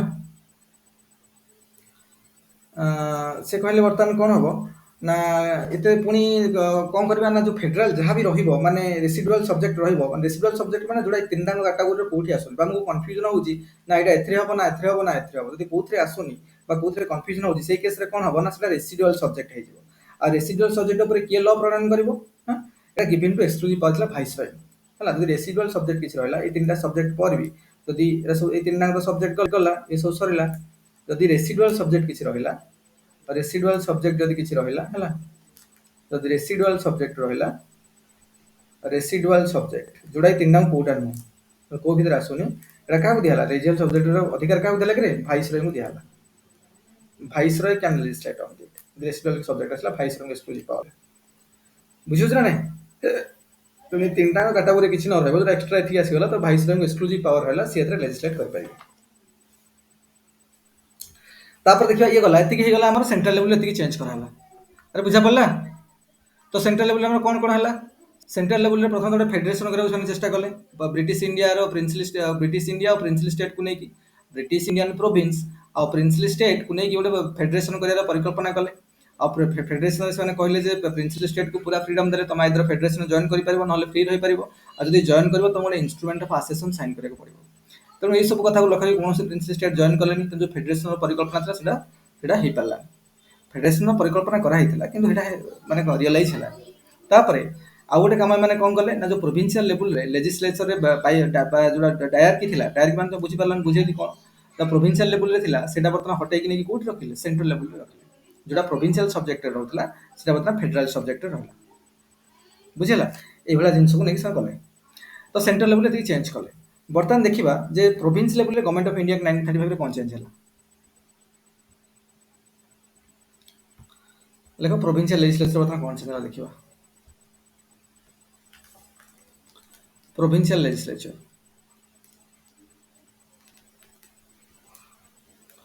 प्रोविंशियल लेजिस्लेचर प्रोविंशियल लेजिस्लेचर कौन चेंज कराला देखो प्रोविंशियल लेजिस्लेचर रे government of India act 1935 government of India act 1935 रे कौन चेंज करा बर्तमान कौन है ना जो प्रोविंस रे थिला प्रोविंस रे तो कहली डायर की हटी गला अपना डायर की कौन है गला डायर की कौन डायर की not at a province not at a provincial level provincial subject है प्रोविंशियल सब्जेक्ट डायर की रहा हटी गला ता माने बर्तमान प्रोविंशियल सब्जेक्ट को केमिति करा हला प्रोविंशियल सब्जेक्ट बर्तमान कौन करा हला ना प्रोविंशियल सब्जेक्ट रे लेजिस्लेट को माने करिवे बर्तमान ना एथे करिवे किए से ना viceroy plus Indian minister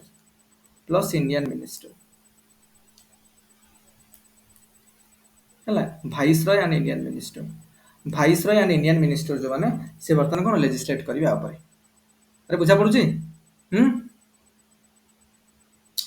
आउ गोटे कथा आउ गोटे स्ट्रिक्टली गवर्नमेंट ऑफ इंडिया 1935 आउ गोटे कानून बना गला कोन जे बर्तमान कोन करा जे centre could not interfere in the laws made on the subject माने subject mention in the provincial list by the जो प्रोविंशियल लिस्ट रे जो सब्जेक्ट गुडा रहिला सेतरे सेंटर कोनोसी मते कोनोसी इंटरफियर कर परिबे that is exclusively under centre माने प्रोविंशियल लेजिस्लेचर ऊपर डिपेंड करे समान लेजिस्लेट करबे सेंटर कोनोसी रोल रहबो तापर कौन करा ता माने इटा करी कि सेंटर को गोटे ऑटोनॉमी दिया गला जो प्रोविंस गुडा टिके टाइप ऑटोनॉमी दिया गला माने किछिटा एमिति जो सब्जेक्ट रहला प्रोविंशियल सब्जेक्ट ऊपर माने एक्सक्लूसिव पावर मान कर रहला एथरे सेंटर रो कोनोसी प्रकार इंटरफियरेंस रहबनी हला तनो इटा हबा द्वारा कोन हला ता डायर की भी हटे दिया गला सेंटर जेटा नेकी रखाला कोठी कोट रखाला नेकी सेंटर सॉरी प्रोविंस रो हटे नेकी सेंटर रे रखिले तनो प्रोविंस रो डायर की भी हटी गला तनो गोटे टाइप रो ऑटोनॉमी का मिलला गोटे ऑटोनॉमी स्ट्रेंथनिंग करा हला गोटे बलवत्तर करा हला तो ऑटोनॉमी मिली दिया हला गोटे कोन प्रोविंस मान को ऑटोनॉमी मिला जोटी डायर की हटे की गोटे प्रकार ऑटोनॉमी मिली गला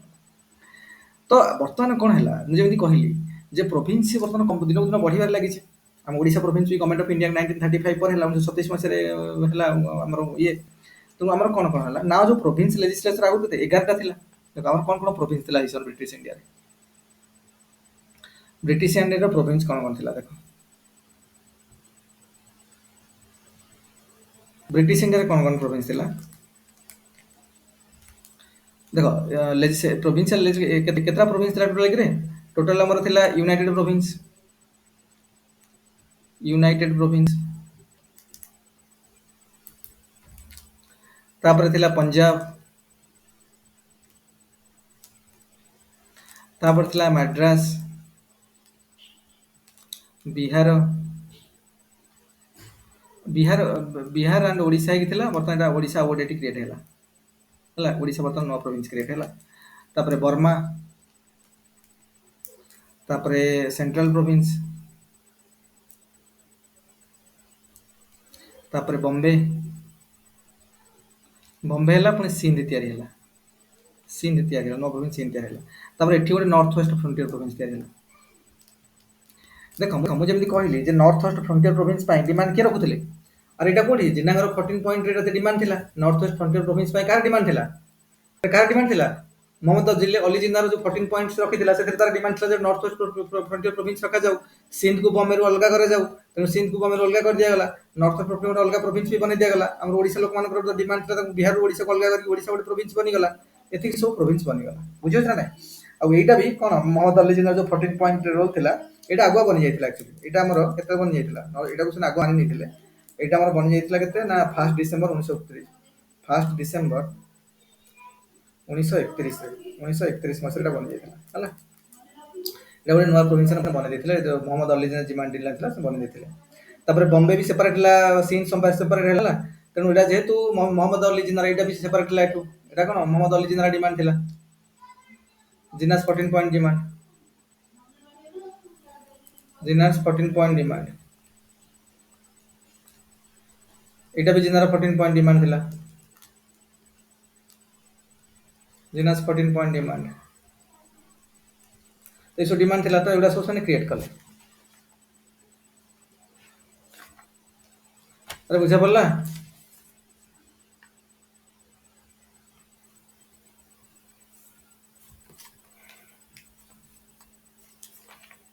तापर कौन हला देखो तेणु आमर जो माने गवर्नमेंट ऑफ इंडिया एक्ट 1935 रे आमर दीटा प्रोविंस एटा तो आगु 1931 मसरे हे जाइतिला कोटा नॉर्थ वेस्ट फ्रंटियर प्रोविंस हेतिला जो समय ग्राउंड रूल कॉन्फ्रेंस चलतिला से समय मान नहीं से माने किंतु पर हमर दीटा हला गोटे हला सिंध आ ओडिशा हला ए दीटा नुआ गवर्नमेंट ऑफ इंडिया एक्ट नुआ तयारी हला गोला सिंध आ ओडिशा गोटे हला सिंध आ गोटे हला ओडिशा एटा हमें आम ओडिशा लोक डिमांड थिला त हम गोटे तयारी हला एटा अरे कौन बुझा पड़ुची तो ओडिशा मर तयारी गवर्नमेंट ऑफ इंडिया 1935 रे रखा हितला प्रोविजन जे ओडिशा गोटे नुआ प्रोविजन बोली तो नुआ प्रोविंस रे बनी गला तापर आउ गोटे कौन कले तो बर्मा बिल सेपरेट हो गला बर्माटा साइमन कमिशनर रिकमेंडेशन अनुसार सेपरेट है जो साइमन कमिशनर जो रिपोर्ट देखले से रिकमेंडेशन थिला जे बर्मा विल बी सेपरेटेड तो Burma was separated because of Simon commission और Burma was separated on the recommendation of Simon लिखि दे पारबा Burma was separated on the recommendation of Simon commission तो 1935 साइमन कमिशनर भी recommendation दिला ताकू माने मानि नेले ब्रिटेन गवर्नमेंट और ब्रिटेन पार्लियामेंट मान नेला तो नेला परे कोन हला तांकर अलगा कर देले बर्मा को अलगा हे गला तापर आउ कोन कर हला ना गवर्नमेंट ऑफ इंडिया 935 बाइकैमरलिज्म 6टा प्रोविंस रे इंट्रोड्यूस कला आउ कोन हला गवर्नमेंट देखो आउ कोन हला तो Burma was separated on recommendation of Simon commission प्रथम कथा हला Burma was separated on grey on the recommendation of Simon Commission.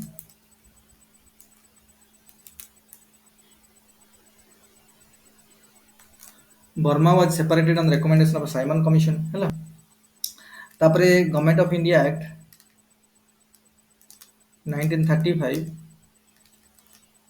1935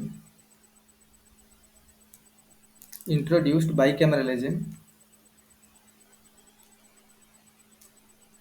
Introduced bicameralism in 6 Indian state. इनके पते in 6 out of 11 provinces. Total 11 provinces रे 6टा प्रोविंस रे कोन कले रे एही प्रोविंस रा कोन ना जो 6टा प्रोविंस रहला के से ना यूनाइटेड प्रोविंस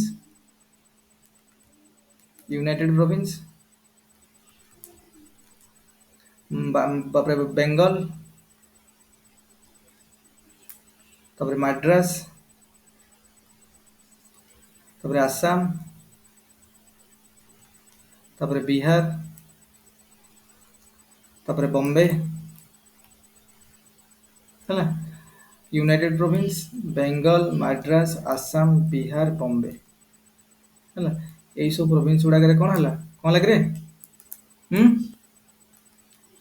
कौन लगे बाइकैमरलिज्म इंट्रोड्यूस करागला बाइकैमरलिज्म माने बोथ लेजिस्लेटिव काउंसिल और लेजिस्लेटिव असेंबली और लेजिस्लेटिव काउंसिल दिरा इंट्रोड्यूस करागला दीटा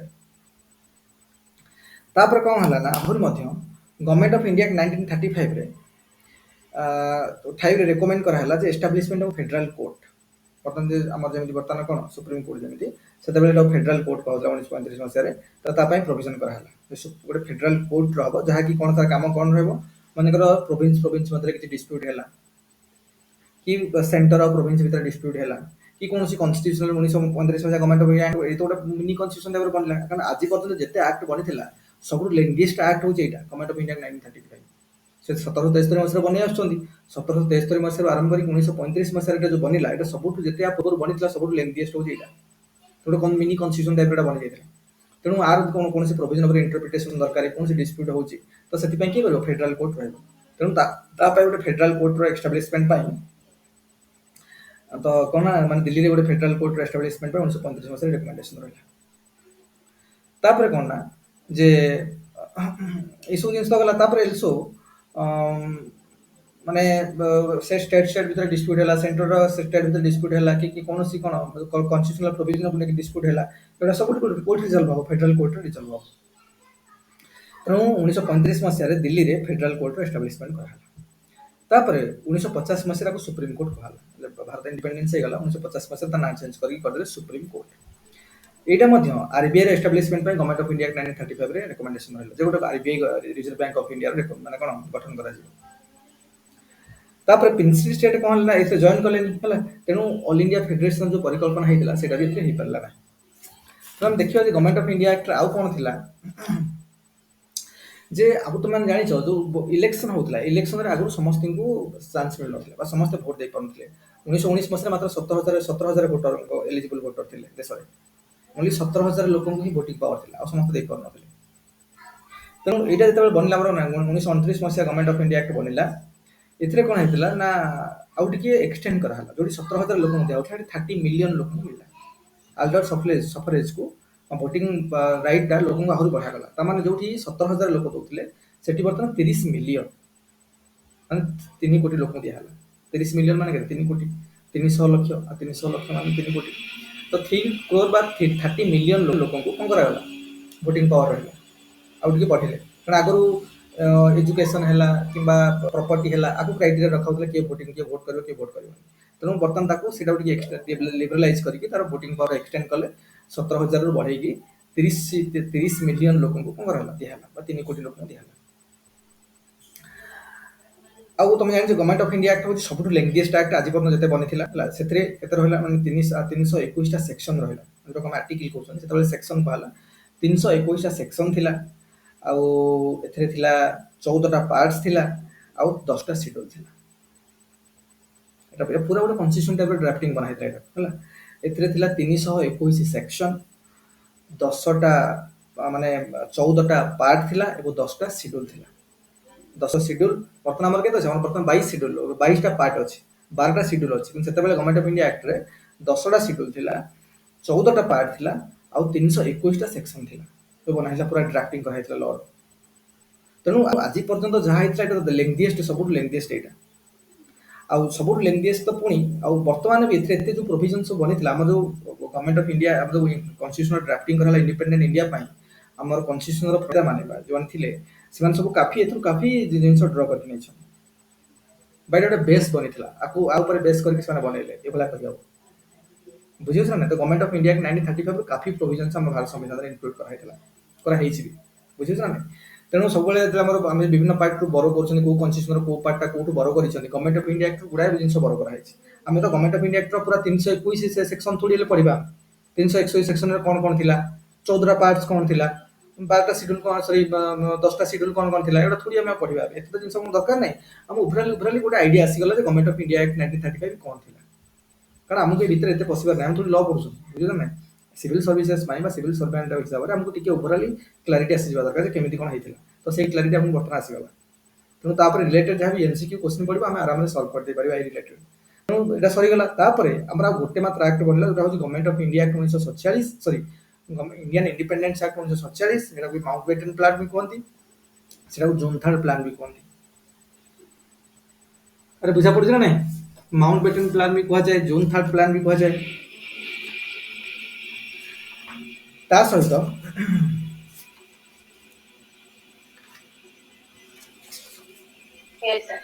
ता सहित एटा को कौन कह जाए कि राव कौन कह जाए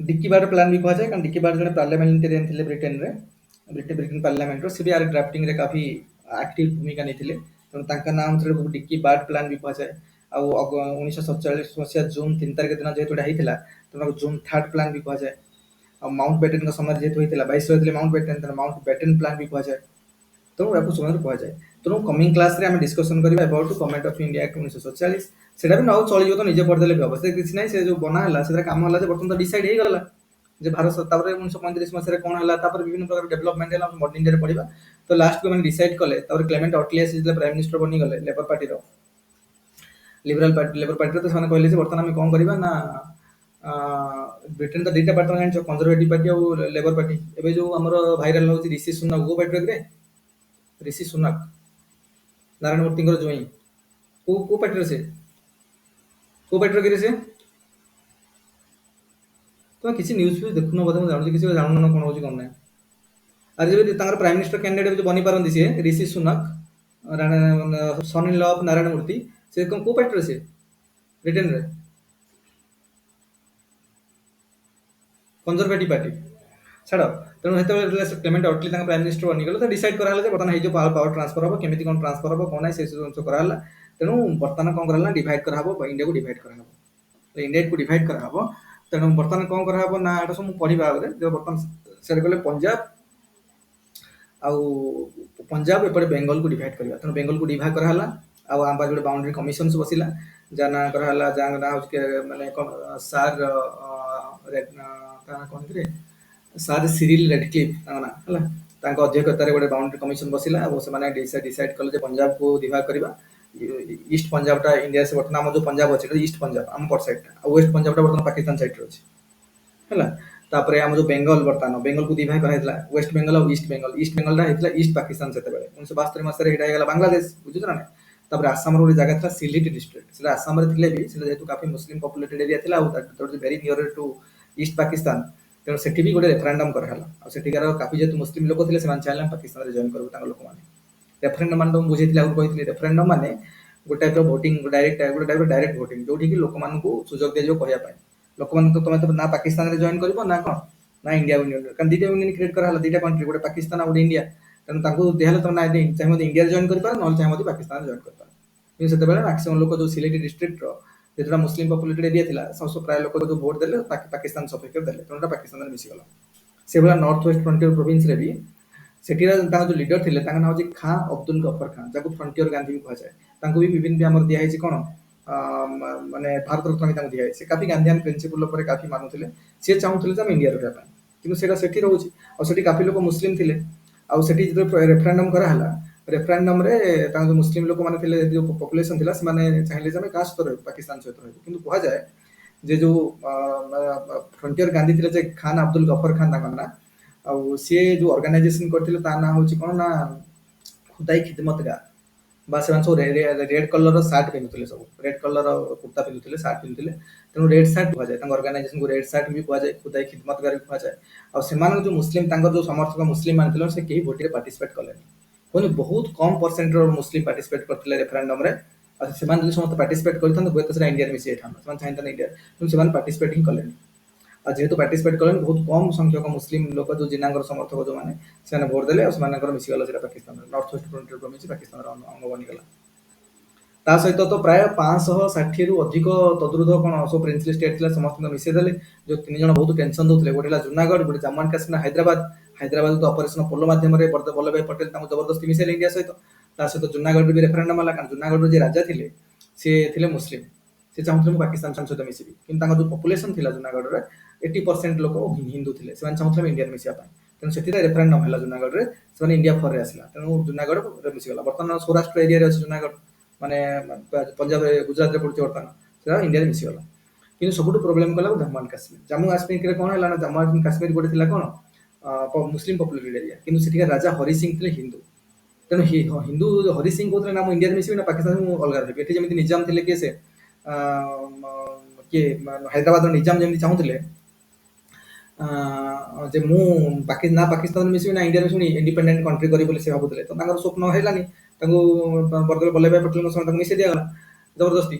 ତାପରେ ଯେତେବେଳେ ଜାମ୍ମୁ ଆଣ୍ଡ କାଶ୍ମୀରରେ ମିଶେଇବା ଜାମ୍ମୁ ଆଣ୍ଡ କାଶ୍ମୀରରେ ଯେମିତି ଜୁନାଗଡ଼ରେ କାଫି ଲୋକ ହିନ୍ଦୁ ଥିଲେ କିନ୍ତୁ ରାଜା ଥିଲେ ମୁସଲିମ ରାଜା ଚାହୁଁଥିଲେ ମିଶିବା ପାଇଁ କାହା ସହିତ ପାକିସ୍ତାନରେ ହେଇପାରିଲାନି ରେଫରେଣ୍ଡମ ହେଲା ଏଠି ଜାମ୍ମୁ ଆଣ୍ଡ କାଶ୍ମୀରରେ କଣ ହେଲା ଜାମ୍ମୁ କାଶ୍ମୀରରେ ସେମାନେ ଚାହୁଁ ନା ଆମେ ପାକିସ୍ତାନରେ ମିଶିବୁ ନା ଇଣ୍ଡିଆରେ ମିଶିବୁ ଆମେ ଆମର ନୂଆ କଣ୍ଟ୍ରି କରିବୁ କିନ୍ତୁ ପାକିସ୍ତାନ କହିଲେ ଜୁନାଗଡ଼ରେ ଯଦି ଅତ୍ୟଧିକ ହିନ୍ଦୁ ଅଛନ୍ତି ସେମାନେ ଯଦି ମିଶିଗଲେ ତମେ କାହିଁକି ତ ଅଧେ ମୁସଲିମ ତମେ ଆମ ସହିତ ମିଶିବନି ସେ ତାଙ୍କୁ ଆଟାକ୍ କଲେ ଆଟାକ୍ କଲା ପରେ ରାଜା ପଳେଇ ଆସିଲେ କାହା ପାଖକୁ ନେହେରୁଙ୍କ ପାଖକୁ ଆସିଲେ ବଲ୍ଲଭ ଭାଇ ପଟେଲ ହୋମ ମିନିଷ୍ଟର ସେଇ ସମୟରେ ତ ବଲ୍ଲଭ ଭାଇ ପଟେଲ କହିଲେ ଆମେ ତମକୁ ହେଲ୍ପ କରିବୁ ଗୋଟେ କଣ୍ଡିସନ ତମେ ଯଦି ଆମ ସହିତ ମିଶିବ ତେଣୁ ସେ ଇନଷ୍ଟ୍ରୁମେଣ୍ଟ ଆସେସନରେ ସାଇନ୍ କରିଦେଲେ ରାଜା ହରି ସିଂ ଯେ ବର୍ତ୍ତମାନ ଜାମ୍ମୁ ଆଣ୍ଡ କାଶ୍ମୀର ମିଶିଲା ଭାରତ ୟୁନିୟନ ସହିତ କଣ୍ଟ୍ରି ସହିତ ତେଣୁ ଏମାନେ ସୈନ୍ୟ ପଠେଇଲେ ତାଙ୍କ ଭିତରେ ଯୋଉ ଫାଇଟିଂ ହେଲା ତଳି ତଳି ନଉଥିଲେ ଏମାନଙ୍କୁ ଏଠି ଗୋଟେ ହିଷ୍ଟୋରିକାଲ ବ୍ଲଣ୍ଡର କରିଦେଲେ କିଏ ସେ ଜବାହରଲାଲ ନେହେରୁ ନହେଲେ ଆଜି ପୁରା ଜାମ୍ମୁ ଆଣ୍ଡ କାଶ୍ମୀର ଆମ ଅଣ୍ଡରରେ ଥାନ୍ତା ବୁଝୁଛ ନା ନାଇଁ ତେଣୁ ଯେତିକି ପର୍ଯ୍ୟନ୍ତ ସେମାନେ ମାଡ଼ି ଆସିଥିଲେ ଆମ ପାକିସ୍ତାନୀ ସୈନ୍ୟ ସେଇଠି ଗୋଟେ ମାନେ ଜାତିସଂଘକୁ ଫୋନ କରିଦେଲେ ବା ଜାତିସଂଘକୁ ମାନେ ଏଥିରେ ଇଣ୍ଟରଫିୟର କରିବା ପାଇଁ କହିଲେ ତ ଜାତିସଂଘ ଥୋଡ଼ି କହିବ ଯେ ନାଇଁ ତମେ ନା ଲାଗ ଯେ ଯିଏ ଜିତିବ ସେ ନବ କହିବ ନା ସେ ଯିଏ ଯୋଉଠି ଅଛନ୍ତି ରହିଯାଅ ଯିଏ ଯୋଉଠି ଅଛ ରହିଯାଅ ବର୍ତ୍ତମାନ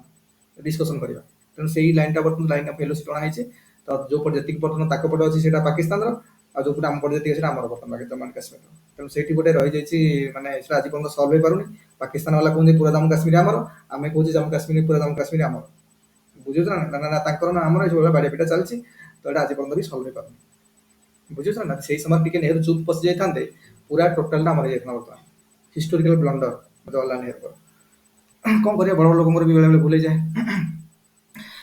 ତେଣୁ ଏଇସବୁ ଏଇସବୁ ଜିନିଷ ତ ଆମେ ପଢ଼ିବା 1947 ମସିହା ଆକ୍ଟରେ ସେଗୁଡ଼ା ଅଛି, ତାକୁ ପଢ଼ିଦେବ, ନିଜେ ପଢ଼ିଦେଲେ ବି ହେଇଯିବ, ଏଥିରେ ବଡ଼ କଥା କିଛି ନାହିଁ ହେଲା। ତ ଏମିତି ଏମିତି ଏମିତି ଆମ ହିଷ୍ଟୋରିକାଲ ବ୍ୟାକଗ୍ରାଉଣ୍ଡର ପୁରା ଚାପ୍ଟର ସରିଲା, ପୁରା ମାନେ ପୁରା ସେକ୍ସନଟା ସରିଲା। ଯଦି ଆମେ ହବ ମର୍ଣ୍ଣିଂ ଇଣ୍ଡିଆନ ଡିସ୍କସନ କରିବା ଏବେ ଗଭର୍ଣ୍ଣମେଣ୍ଟ ମାଉଣ୍ଟ ବେଟନ ପ୍ଲାନ୍, ନହେଲେ ବି ହବ ମୁଁ ଆଉଥରେ ଏଟାକୁ କହିଦେବି, ତମେ ପଢ଼ିଲେ ବି ବୁଝିପାରିବ ଯାହା ଲେଖା ହେଇଛି। ମୁଁ ଯାହା ଡିସ୍କସନ କଲେ ସେଗୁଡ଼ା ସବୁ ଲେଖା ହେଇଛି ଏଥିରେ ଏମ୍ ଲକ୍ଷ୍ମୀକାନ୍ତରେ, ବୁଝିବ ତ ହିଷ୍ଟୋରିକାଲ ବ୍ୟାକଗ୍ରାଉଣ୍ଡ ପୁରା ଚାପ୍ଟର କମ୍ପ୍ଲିଟ୍। ତ ସେଟା ପଢ଼, ତାର ରିଲେଟେଡ୍ ଏମସିକ୍ୟୁ ସବୁ ଲଗାଅ, ଯାହା ଏମସିକ୍ୟୁ ଅଛି ସେ ରିଲେଟେଡ୍ ଇଏର, ତ ପ୍ରାୟ ଆରାମସେ ହେଇଯିବ। ଆମର ଅଲରେଡି ସବୁ ଭିଡ଼ିଓ ଗୁଡ଼ାକ ଅଲରେଡି ରେକର୍ଡେଡ୍ ଭିଡ଼ିଓ ଗୁଡ଼ାକ ଅଛି ୟୁଟ୍ୟୁବରେ। ତ ଦୁଇ କହୁଥିଲେ କୋଉଟା ବୁଝା ପଡ଼ୁନି, you can also refer the recorded video from the YouTube ହେଲା, ବୁଝିଲା। ତ କିଛି ପ୍ରୋବ୍ଲେମ ହବ ନା, ଯଦି କିଛି ପ୍ରୋବ୍ଲେମ ହବ ୟୁ କ୍ୟାନ୍ କଲ୍ ମି।